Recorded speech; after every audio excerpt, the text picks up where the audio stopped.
I have had a lot of requests recently for one pot or one pan meals. So I wanted to show you what I am making today. This is going to be a one pan meal. I'm using my Pampered Chef knife, really sharp, just to cut through my carrots. I'm going to be roasting carrots on my stone bar pan in the oven. I already have my oven preheating to 400 degrees. And then I'm going to roast, the recipe calls for chicken breast, but I don't have chicken breast. So I'm going to be using some chicken tenders that I did have. So that's what I'll be using. In this cup right here, I have probably 1/4 cup sour cream and probably a tablespoon or so of hot sauce. I'm going to be putting that on top of the chicken.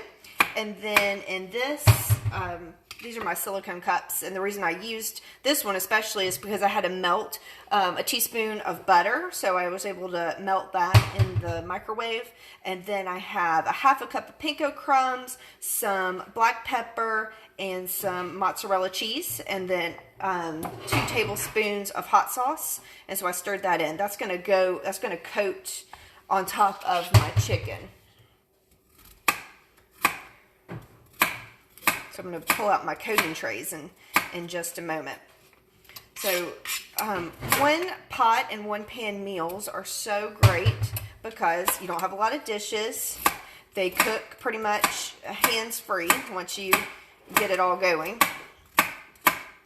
And that's why I constantly tell y'all about the tools that I use to prep with, because a lot of time that's where you spend a lot of your cooking time. It's not necessarily the time that it's in the oven that takes so much time. It's all the prep work. And so remember, if you have 15 minutes to chop carrots on a Saturday, go ahead and chop carrots for 15 minutes on a Saturday. Put them in an airtight storage container, and then you don't have to do this on a weeknight when you're trying to get ready.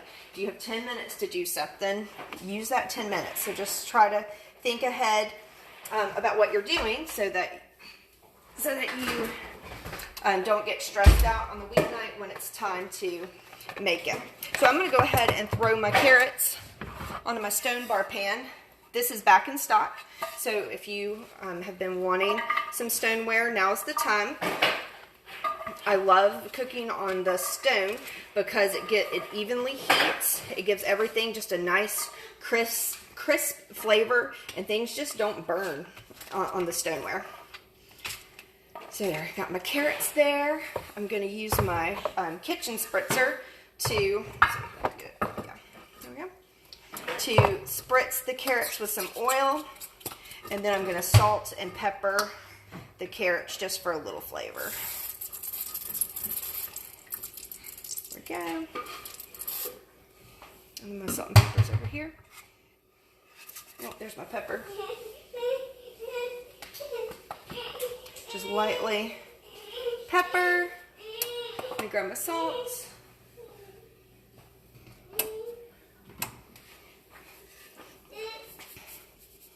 And then I'm just going to kind of fluff it with my hands a little bit just to get the oil and the salt and pepper evenly spread.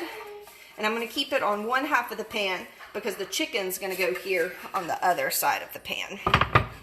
So here are the coating trays. These are the new coating trays that Pampered Chef just came out with. They have grips on the bottom. They don't clip together, but they do just snug up really nice to each other. I'm going to put the panko and the cheese, the butter mixture right here. I'm going to put the sour cream and hot sauce mixture right here.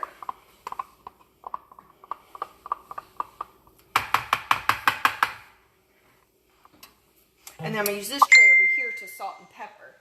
The coating tray comes with a set of tongs. It's more like the traditional set of tongs versus the chef tongs. I really love the chef tongs because when you squeeze them, it unlocks and opens.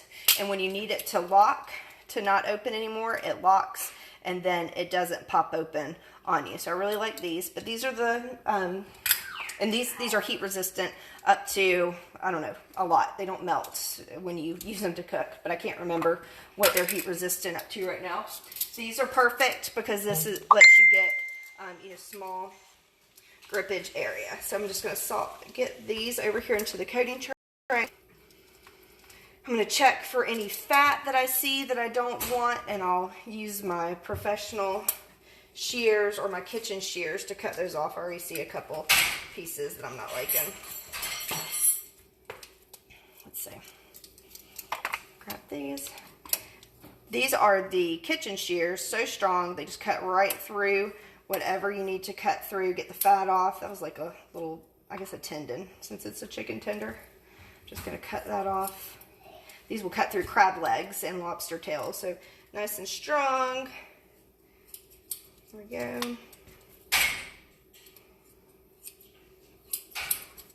So yeah, so that could be something that you prep with maybe on a Tuesday night. If you have an extra 30 minutes, you can, or whatever day you bring home your groceries, that might be the night that you go through all your meat and you cut off all the fat and then pop it in the freezer. And maybe you put 2 chicken breasts together, 5 chicken tenders together, whatever portions you need. And then you don't have to worry about that. You can just unfreeze it and cook. Okay, so good. My oven's preheated just in time. So I've got my chicken tender. So I'm going to drag it through the sour cream and the hot sauce. Then I'm going to rub it into the panko crumbs. Make sure y'all can see that. Yeah. Rub it into the panko and the cheese and the hot sauce and the pepper mixture here. And then I'm just gonna scoop it up. Oops, scoop it up and put it right there on my baking sheet. And then I'll roast the chicken tenders and the carrots for probably about 20 minutes. And then I'll just check for doneness. If you don't have a thermometer, Pampered Chef has a wonderful thermometer, but it has a food probe that you can stick into your chicken and watch the temperature. The little food probe has a wire where it comes outside of the oven, so you can watch to see when your meats reach the doneness that you're desiring without ever opening the oven door. So it's just a really great thermometer, and it works like a normal thermometer where you can use it like on the grill and just poke your food when you need to. But if you don't have a thermometer and you're worried about making people sick because you've undercooked your food, then definitely get the food thermometer, and that way you don't have to worry anymore. It's just easy cooking. All right, getting it all coated.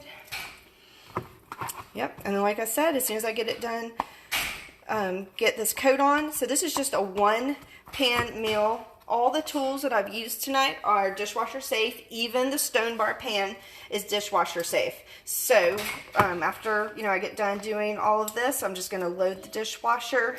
And then after dinner, I'll throw the stone bar pan in the dishwasher and dishes will be done. So even though these tools look fancier than what you might get at a local store, they're all dishwasher safe for easy cleanup.